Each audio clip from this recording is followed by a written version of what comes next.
De ces outils ici, qu'on appelle des ébauchoirs, j'ai également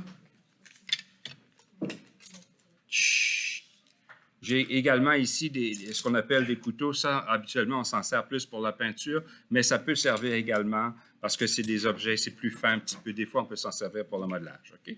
Donc, et ce qu'on a ici, c'est une pâte autodurcissante. Je vais vous demander de faire attention de ne pas en gaspiller, mais également, quand vous prenez un peu de pâte, des fois, il y en a qui ont tendance à la pétrir. Là. Vous n'avez pas à la pétrir. Elle est déjà exactement la bonne consistance. Et faites attention parce que si vous jouez trop avec, elle va s'assécher et après ça, elle va craqueler. Okay? Donc, vous allez mettre un peu de pâte comme ça.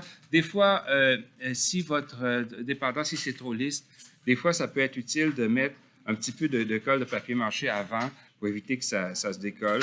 Dans mon cas ici, je ne l'ai pas fait trop lisse, donc ça marche. Donc, on met de la pâte sur toute la surface.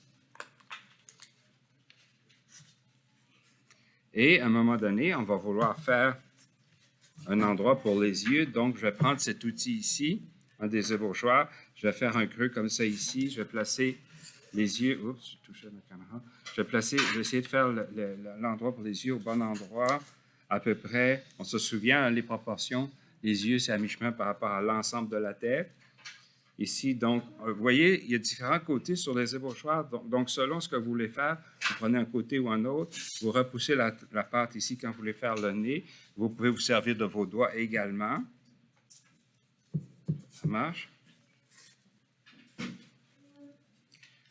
Donc, ici, je vais en mettre encore un petit peu pour faire la bouche. Donc, parfois, on va prendre un autre qui est un petit peu plus étroit comme ça pour repousser ici la pâte pour faire la partie pour les lèvres. Ici, la lèvre du bas, je vais revenir comme ça ici. Donc, vous voyez que ça permet de faire déjà un petit peu la forme générale.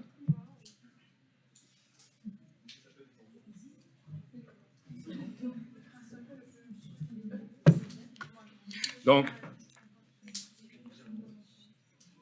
parfois, là, surtout si vous le faites en 2 étapes, ça peut être intéressant de faire les yeux ici. Il y en a des fois qui vont choisir de faire les yeux puis les laisser sécher et après ça, de faire les paupières par la suite, là, par-dessus. Des fois, c'est plus facile. Si vous êtes assez habile pour le faire dans une même séance,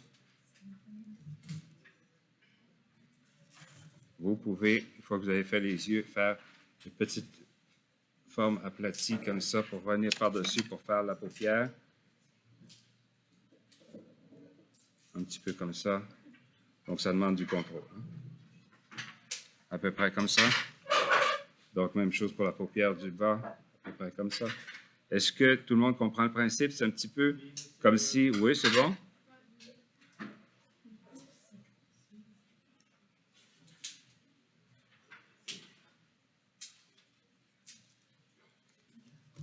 Alors, parfois, ça arrive qu'on veut faire des formes plus fines. Donc, c'est dans ce cas ici que je vais me servir du couteau à peinture.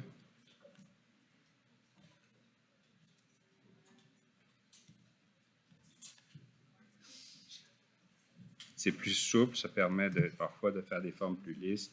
Ça, dépendant de ce que vous voulez faire, l'outil qui fait le travail, c'est le bon.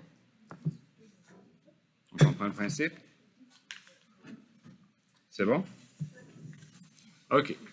Alors, là, je ne vais pas prendre toute la période pour faire ça. Je vais vous donner du temps pour le faire de votre côté. Vous comprenez le principe que on travaille quand même du général au particulier. C'est toujours le même principe. Ça veut dire qu'on essaie de faire la forme générale et on s'en va vers le fin détail. Dans ce cas ici, moi, je ne vais pas le faire jusqu'au bout parce que je vais vous laisser du temps pour travailler, pour faire de votre côté. Mais vous avez compris le principe. C'est bon? Alors,